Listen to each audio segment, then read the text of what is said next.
Hilton points and Amex points are vastly different in terms of value. Right. And people Right. see the Hilton sign-up bonus for 150,000, they think it's better than the Amex card for 60,000, when in actuality, 60,000 Amex points are way more than 150,000 Hilton points. Welcome to the Next Level Income Show, where it's our goal to take your income, your investments, and your life to the next level. I'm your host, Chris Larsen. If you haven't yet, get a copy of our book for free at our website, nextlevelincome.com. That's www.nextlevelincome.com. Just click on the book link, and I'll even send you a copy if you put your address in. On today's show, we have Eli, the travel guy, Facenda. He's the founder of Freedom Travel Systems, where they help entrepreneurs take $50,000 bucket list trips for 90% off by maximizing their points, probably with money you're already spending in your business or in your personal life. Eli has become known as the industry leader for entrepreneurs who want to fully leverage their points to travel in style to the world's most incredible destinations. He'll pull back the curtain today to show you how to maximize your credit to create your dream first-class travel lifestyle without having to pay for it. And if you listen to the end, he's going to give you a free gift where you can learn how to do this for yourself. Eli, the travel guy, great to see you. Good to be here, Chris. Excited to be chatting with you from Portugal today. Yeah, that's what. So, for those of you that weren't watching here before we started recording, because you couldn't, Eli had to move around because he's on a whirlwind tour of the country. And look, Eli, we love helping people become financially independent so they can have control over their time. You exemplify that lifestyle. And I just got a notice in the mail from actually in my email from Chase. They're changing kind of some of the terms of my travel card and different things. And I was like, Mm-hmm. I couldn't wait to get you on today because it's a topic that I love. I love Mm-hmm. getting stuff for free when I don't have to change my behavior. But I also love optimizing every area of my life. And I love traveling because people are always like, where's your luggage? And I'm like, this is my luggage. I carry like one, maybe two bags with me, whether I'm traveling around the Sure. world or whether I'm traveling with my boys. But today you're gonna share with our audience how they can optimize their credit card strategy and their points to get more value out of that. And I love it. So share a little bit about you and your business and where you are in your travels. Absolutely. Yeah. Happy to dive in. I think you nailed a really key word that's been at the heart of not just my business, but my quest in life. And it's around optimization, not just for optimization's sake. I think about what optimization really means. And to me, it's how do I get the outcome that I want more efficiently with less effort, less waste of time, less things that I don't actually want to do? How do I just get the result? And so I'll take you back 10 years ago when I first discovered this credit card points thing. I went to a school near New York City and I had a bunch of really wealthy friends that went to Wall Street. And I decided early in my career, like, I'm going to do this entrepreneur thing. Like, I don't want to screw, I was like, screw the man, like, I was in the mindset, right? And I actually remember telling my friends, I was like, if I can't wear a sleeveless shirt at my work, I don't want the job. Like, that was my mentality, right? So I was very against the system at the time. But basically, it left me in a spot where I had a bunch of friends who were making a lot of money and we wanted to take trips and they could all just pay for it. Like, hey, let's go to Thailand. And I couldn't. So I remember at 23 years old, I'm in my mom's basement and I get this text from friends and they're like, hey man, we're going to go to Thailand, and my heart sank. I was like, Hmm. oh crap, I'm not going to be able to, participate in this trip. And is this going to be a life of like all my friends making money and doing things and I'm going to be left out? And I was like starting to doubt myself. But I You have to realized I work. was You have like, to okay, put sleeves and a tie on, man. Jeez. I was getting nervous that like the sleeves might have to come on. Exactly. And so, but I realized I was like, okay, there's this credit card points thing. I'd heard about it once and I was like, maybe this could help. And so I started to do some research. I got my first trip to Asia. It was economy. I messed up. I pretty much made every mistake you could make, but I was stoked. So that was when I got bit with the travel blog. It's when I got really in love with points. And Yeah. I spent the next 10 years really just getting obsessed with this stuff until I built the business in actually 2020. So we've been doing this for 5 years and happy to dive into what the company does. But that's my backstory and really my journey into this too. Yeah, man. When we met down in Miami, I was like, "Oh, you got to come on the podcast." I beeline for you. I was like, I got to get this guy on the podcast. My audience is going to love this because now having my own business, like our points are crazy, and it's like we got kids and we're spending money at Amazon. So I guess let's kind of start at the beginning, Eli. Hmm. Um, you know, talk about the different cards out there because my first card is just a regular old Visa card. I didn't get any Hmm. points or anything. I actually still have it in a different incarnation, and I've developed Yeah. my own strategy around that. But Mm. let's kind of, if you could start with like, what are the types of cards that are out there, and we'll also talk about things like credit, because I think one of the things that I've learned is that you don't want to Hmm. close out credit cards because it's actually Yeah. a negative. I just saw my credit score is well over 800, and Nice. I've got a ton of lines of credit. I've got a ton of credit cards out there. Hmm. So as I've learned these things, I've watched my credit go from, mid 700s to, well over 800 and do that. So let's Yeah. start there. Let's talk Cool. about, because people might say, I'm not getting another credit card. Forget that. I don't want to ding my credit. Can you start with that? Yeah. Yeah, absolutely. I'm glad you brought that up because it is such a misconception. And this idea, kind of the Dave Ramsey mentality, in a lot of ways, gives people uh, these unnecessary fears around credit and kind of misinformation. So, first off, to raise your credit score, there's five factors of credit, right? And Okay. this is for your personal credit report. And there's two credit reports if you have a business and you're doing investments. There's your business credit report and your personal credit report. The Yep. things that are going to make up your credit score are on your personal credit report. Now, let me just draw the distinction. If you get a business credit card, you will get an inquiry on your credit report because they're saying, hey, Chris, your business is 2 years old. We don't know anything about it. So you're going to personally guarantee it. So we're going to check your credit. But anything you do with that card, the payment history, the amount of utilization you have on that card, that does not show up on your personal credit report. So that's a big thing because if you get more cards over time, if the majority of business cards, it's going to have almost no effect on your personal credit whatsoever. So that's kind of distinction number one to understand. Distinction number two is that because there's five factors of credit, you want to really pay attention to how much these are weighted because payment history is the most important thing, and then amounts owed or utilization is the second. The thing that's at the bottom of that credit profile is how many new inquiries you have. So a lot of people have this misconception if I open a new card, it's going to hurt my credit and my score is going to go down. Where in fact, you're actually onto it. You want to have a lot of different credit lines open. And I said different credit lines because not just credit cards, but maybe credit cards, student loan, home loan, auto loan. They want to see a variety of different lines open. But the more lines of credit you have open with a variety of lenders and you've been on time payments and you have low percentage of utilization, that is what shows a lender this person is not risky. They've borrowed from lots of people. They've been on time. They've done it for years. They've done it across trees. Let's give them more. So if you actually want to increase your credit score, most people slowly over time actually need to get a few more cards. So it's a big misconception. Of course, you don't want to run into anything like late payment, but there's really, really Right. easy ways to mitigate that, which we can talk about too. Yeah. So, all right. So let's talk about these five factors. Number one is your payment history, you said. Correct. Number two is the number of accounts you have open. Is that right? So number two is actually your utilization. Your So utilization. Okay. percentage, yeah, how much you're using. And the key thing about this, Chris, is Ah, it's I when your see. Yeah. statement closes. Yeah. So here's the thing. It's when your statement closes, not when it's due. Right? So if your statement closes on the 15th and it's a personal credit card and you make the on-time payment 100%, but on the 15th when you're maxing out the card, it's going to report on the statement close date, not the payment due date. So the simple thing is just, if you want to have a really low utilization, just pay it down before Pay it the off statement close early. date. Yeah. Yeah, exactly. Yeah. Well, yeah, whenever the statement close date is, just make sure before that it's paid down. That will count as an on-time payment as well because you paid before the payment due date as well. But that's kind Yep. of the technicals behind that one. Yeah. Most people shouldn't have an issue with it because we don't really want to be charging crazy amounts on our personal cards anyways. But maybe you got a home Right. renovation or something like that on a personal card. That's the kind of thing where you want to make sure you pay that on time. Yeah, that makes a lot of sense. All right. What's factor number three?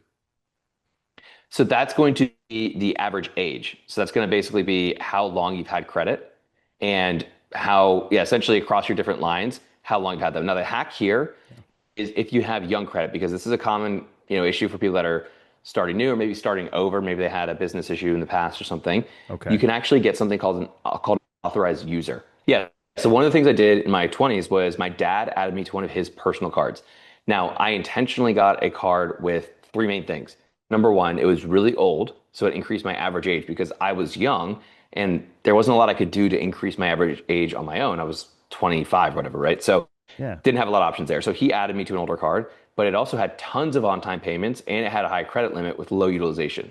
So my payment history went up, Fantastic. Yeah. my utilization went down, which meant my score went up, and then my average age went up. So this boosted my score by about 50 points, which was significant. So that's Wow. a really big strategy. You can do two of those, and they have to be personal cards. Right. Um, but there's no risk to the person who's doing that for you as well. Like Right. the only issue my dad could have had is if he actually gave me the card and I spent money, technically he's liable. But he just sent Right. the card to himself at his home address. I never even saw it. So I get the benefit, no downside to I, him. I like that. What at what age? So I got two teenage boys, and I'm like they're Hmm. working, and we started Roth IRAs for them, and they're 15 and Cool. 13. What age can you start a credit card for, some of the parents out there? Yeah, it's not going to matter until they're 18 because until they're like you 18. could do this Gotcha. yeah, until they're applying for their own card, that's when it matters. It's not Okay. like if you add them when they're 13, that Right. gives them 5 years of credit history. You could add them on their 18th birthday and it's all going to show up Yeah. right then anyway. So it doesn't That's matter really when you fantastic. do it. Yeah, so Yeah. that's great. So for you parents listening that are like me that have teenagers, have a card that maybe you're like, well, I don't really use this card anymore, or you do use it. You can say, hey, I'm gonna add my kid to this card when they get old Correct. enough, and then like you said, you just stick it in the drawer and say, well, they're not even gonna have access to it necessarily. They're just a user on that. Um, Bingo. so that's great. Okay, so and if I'm hearing this correctly, like number two and number three here, percentage utilization and average age, having additional cards is actually going to increase both of these. If you're both of your credit scores, right? Exactly. And Yeah, that's why I said you want to open cards slowly over time because if you yeah, open too many too fast, the thing isn't like the banks don't generally like to see that. It's what it's going to do to your credit score is it's going to reduce the average age and it's going to increase the number of overall inquiries. But over time, because the payment history is a heavier weighted part of the score, as you make yeah. payments, it will actually increase your score. So that's why if Fantastic. you're opening more cards, doing a mix of business cards and personal would be a good way to do it. But we can Yeah, get into this too, but my recommended isn't to open a bunch of cards anyways. You right. really only need three to max really six cards between personal and business to really, really optimize the game. Because I've worked with thousands of entrepreneurs, investors, like most people are busy. They want a simple plan that Yeah. gives them the 80/20 and really optimizes things, but doesn't create hacks. So that's important to know too. This isn't a recommendation to get 20 credit cards. Three to six total, you're good to go. Awesome. So, and we know that just to recap, payment number one, payment history, number two, percent utilization, number three, average age, number five was inquiries, I think you said, Correct. Yeah, um, new credit or inquiries, new basically. credit Yeah. or inquiries. What's number four? Is going to be credit mix. So that's going to be Oh, how yeah. many different types of credit do you have? If you only have one credit card, and that's not a very good mix. You have a credit card and a student loan, better. Credit card, student loan, car loan. Now we're seeing more variety of different lines. So that's going to be the number of accounts. It's going to be the variety of the accounts. So again, Yeah. having more accounts over time is better, and having a mix of those is better too. Fantastic. So, yeah, if I'm younger, I could add myself to a parent's card. I could take out a car loan. And then it actually may be advantageous to get a student loan, even if you don't necessarily need it, just so you can have another type of account and then you could pay that off in an efficient way. That's interesting. Totally. Yeah, exactly. There are some use cases for that. Obviously, you'd want to calculate like, am I just paying extra money for that? But Right. but there's Yeah. there's some tools out there. I don't know. I forget exactly what it was, but there's somewhere like you can report rent, for example, on your credit. Things like Yeah. that can help you just show another trade line, and that's really going to give you that mix. But generally, that one's going to be a one that moves over time on its own. The Right. top two to really focus on are going to be your overall payment history and the number of payments you've made. It's not just the Yeah. percentage, it's also the total number, and then the Very good. utilization. If you get those two right and then you start to get the age good, your score is going to be great. Awesome. Awesome. So this is great for everybody that's out there as well as if you're helping your children or people in your family do that. Um, so I think you kind of preluded this already, Eli. So, the optimum number of cards you said is three to six. And I think everybody's wanting to know, just tell me what cards to get. So, Yeah. and Yeah. that's, I followed one of the other points guys that were out there and, put together my own little system about 10 years Hmm. ago. So are there different, like, what types of cards should we get? Yeah. Yeah. So let me give some context because this Yeah. is now we're entering the really important territory. We got the All right. foundations, Yeah. but what's important to know? So I'm gonna give you some context to look at this entire game through first, and then we can talk about the cards Yeah. because this is what's really missing from the big blogs and Instagram like people that talk about different cards is there's not like a frame look at this, and it's kind of like you're playing this big puzzle game and you have a random piece and you're like, where does this fit? Like, this is a big Yeah. board. How do I see this random credit card. What do I do with it? But here's the three buckets to keep it simple first. So the first bucket is going to be to maximize your return on spend. So that's like our metric, ROS. That basically means, are you getting the maximum value back from every dollar you spend in your household and in your business? You do that by getting the right credit cards, the right expenses. I could talk about how to do that in a minute. But that's the first thing, right? Credit cards and the right expenses to get the maximum amount of overall return back. Okay. The second thing is going to be to upgrade and really optimize your travel. So this is your domestic trips, your family trips, your kids' sporting events, things like that.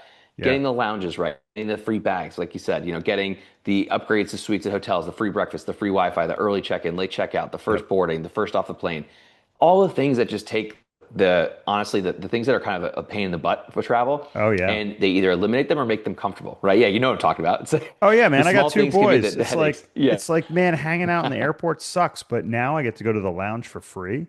I bring my Right. boys in there, they eat for free, they hang out, they think it's amazing. And that's exactly what I'm talking about. A lot of people that have never been to lounges, they don't even know. I'll just go back there, and that's exactly what I'm talking about, because a lot of people who have never been to lounges don't even know that that part of the game exists, right? So that's like one piece, but there's a lot of these kind of small little things that when you start to get them right, you get big suites that are worth 1,000, 1,500, $2,000 a night for free. You're getting the free upgrades from staff, so these sweet night certificates. That's what I Yep. mean by optimizing your travel. It's the trips you're already going to do, and they just become better. Yeah. Okay, so that's the second bucket. The third bucket, which is probably where the biggest amount of confusion and difficulty and time and frustration, but also the most value comes from, is to maximize the value of your points for your Yep. dream trips. Okay. Now, I specifically say dream trips because when I think about the overall role that points can play in your life, getting a flight domestically is a cool thing. Like, that is a nice win. But when you get to take your boys on an unforgettable trip across the world, to do it in business class where you show up refreshed and energized, and you get to have like a true cultural experience with the people you love, you get to Yeah. cover all the expenses and save 20, 30, 40, $50,000 a trip. Those are moments that, to me, that pays like the soul memory dividend, right? Yeah. That's fulfilling. That's like the long-term gratification. So I tend to focus, like, sure, let's do the domestic stuff too, and maybe there's some big domestic trips, but let's figure out what are the trips that are really on your heart, the things that you really would love to do, the experiences you really want to have. And let's reverse engineer how to leverage the points that you're earning to get that in the smartest and most efficient way possible. Love it. So that's kind of the three buckets. So it's maximize the return on spend, upgrade the travel, and then maximize the value of the points for your big dream trips. Okay. Awesome. Awesome. So hopefully Yep. that's a So clear way to think about this first. we got the five factors of your credit score. We got the three buckets to focus on. This is fantastic. I love the framework, Eli. I'm a framework kind of guy. Um, Me too. so we're speaking my language. Um, so now we get into the meat of it. How do we apply these? Yeah. Yeah. So that first bucket, right? Have the right card. This is really important to know that there's not a one size fits all. There are best recommended cards, but if I came to you and said, I've got 500,000 to invest, where should I put it?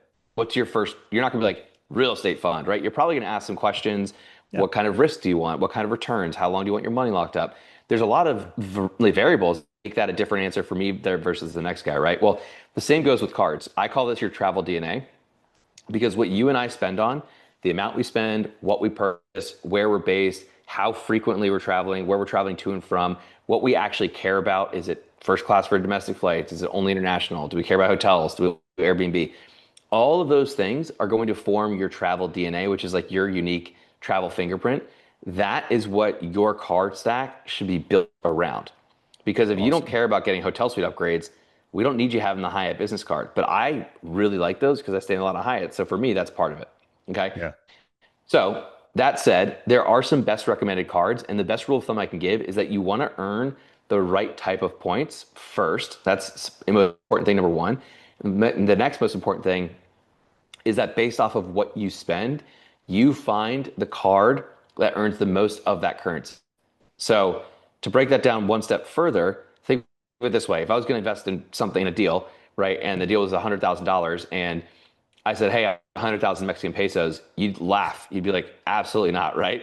But that's kind of what people are doing with their points, right? Because Right. Hilton points and Amex points are vastly different in terms of value. Right.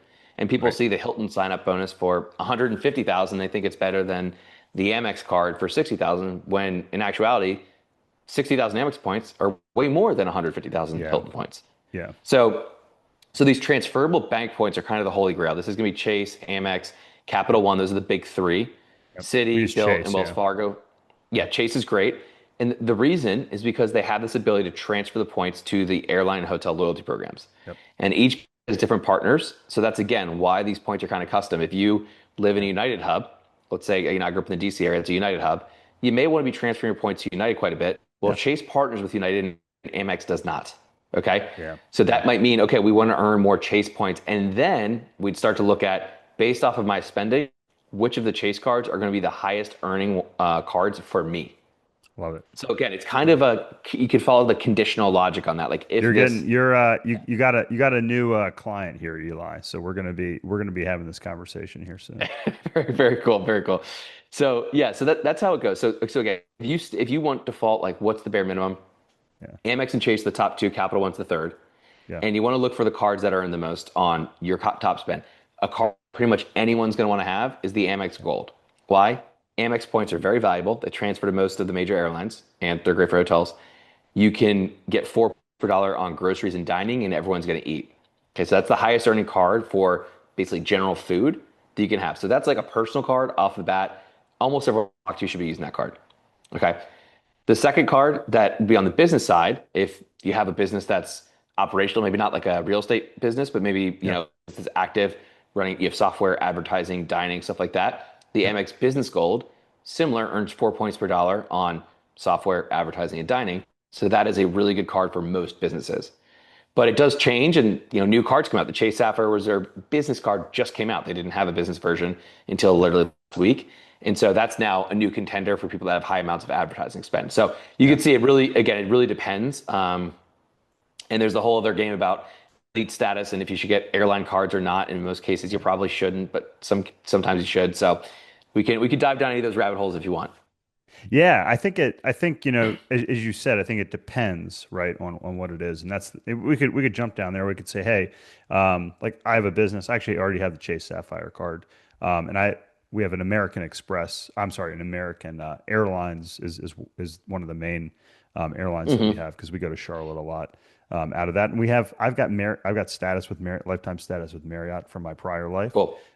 with doing those things. So Great. yeah, I mean, maybe you could use that as an example. Say, like, Yeah. how would I optimize with American Airlines and Yeah. Marriott, for instance? Sure. So Yeah, I'll kind of give this conditional thinking, maybe it's yeah, if then thinking, right? Because that's really yeah, how it works for these status decisions. yeah, So one of the most overrated things in the game is getting a airline status. Okay. Now here's what we're going to zoom out and kind of think yeah, about for a second. These banks and airlines, they are masters of gamification and advertising loyalty. And this is yeah, this is their world, right? This isn't like these yeah. aren't some like dum-dums who made this up. This is like billion Oh dollar yeah, institutions that are, yeah, creating this, right? So when it comes to gamification, their job is to get you to get a card, to stay yep, loyal, and to use it for as long as you can. They make money on interchange, fees, maybe interest, other lending products, things like that. yeah, So what they're going to do is try and get you to basically get an airline card because you're flying to Charlotte.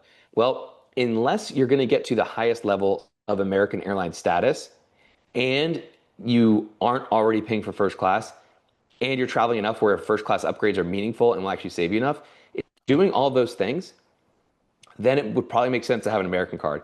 But if you're not going to get to the top levels of status, which are pretty right, hard to get to, and yeah, you're not traveling a few times a month on American and you're not already flying first class, then the benefits really aren't that good because the opportunity cost of the spend that you would have to put on that card will earn you much higher returns on a card like the Amex cards or Chase cards because those points are so much great more point, valuable. great point. So Yeah, that's why for airlines, I pretty much say universally there are exceptions for sure, but loyalty doesn't make sense. Now, it doesn't mean you shouldn't have an American card because let's say you do travel America once a month, right? You want the free bags and maybe you have the card that gets you lounge access, stuff like that. Those are good perks, but that means you might have the card, but you're not putting the spend on that card.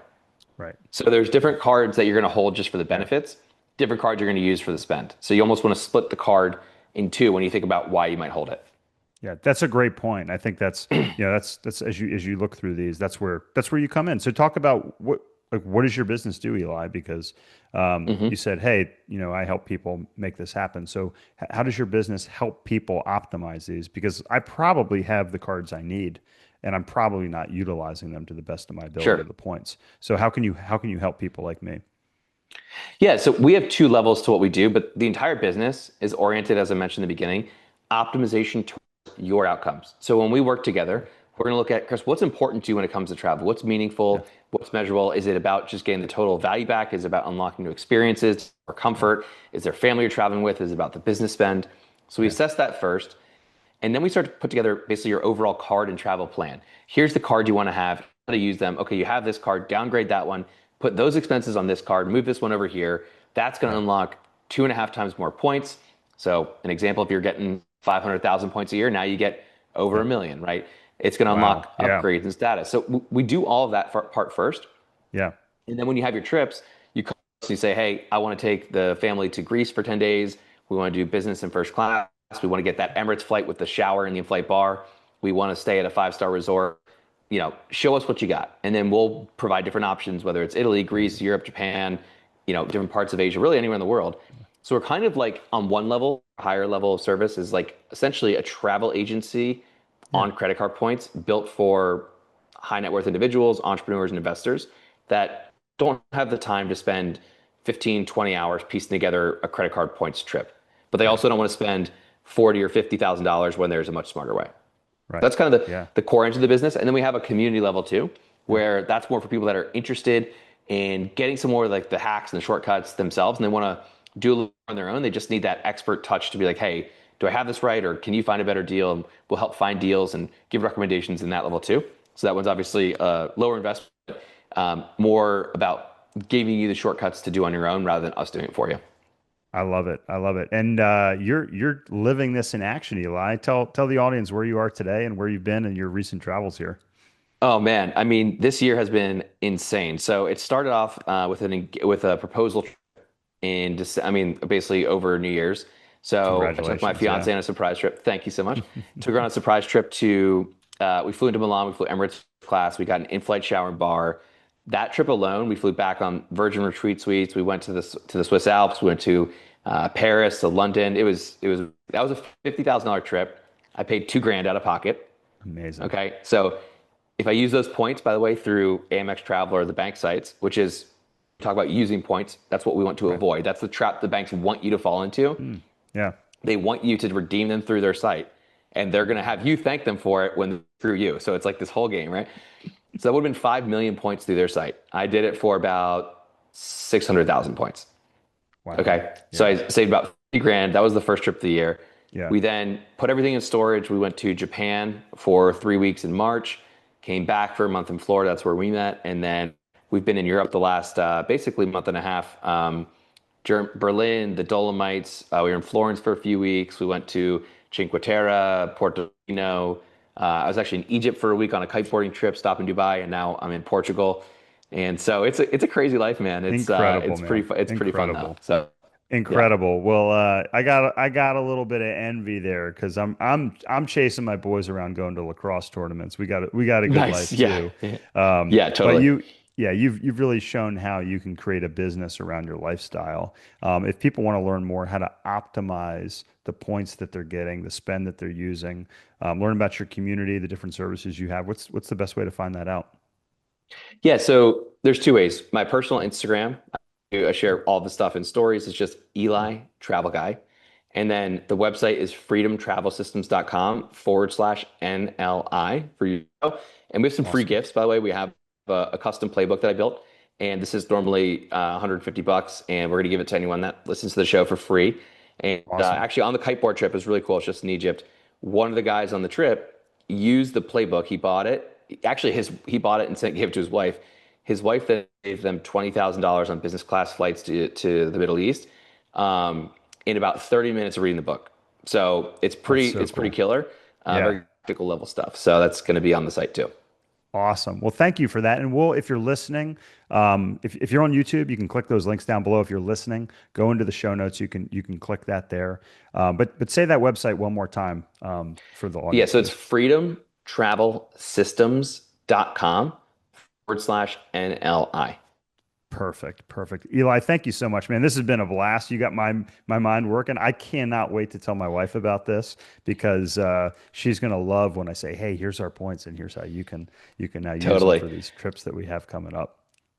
Absolutely. Yeah. And if there's one thing I could leave with everybody, this is just again personal, just kind of the message on my heart with the business is to Yeah, become a millionaire in experiences, not just in the bank account. So, love it. we've got one life to live, and the moments That's we get right. with our loved ones are some of those precious pieces Yeah, of the ride. And so we all want to build wealth, but the whole idea of using points is that you can have these peak life experiences today in the chapter you're in while your kids are in high school, while they're in the yeah. stage they're in, and not wait 10, 20, 30 years the good Don't life wait. in the future. So this is the smart way to do it, and hopefully some people can take action on that. I love it, man. This is what we are about here at Next Level Income, Eli, is helping you optimize your financial picture so you can optimize your life. And Eli, you've filled a big piece of that right now. Thanks so much for taking the time Beautiful. out of your trip to join us today.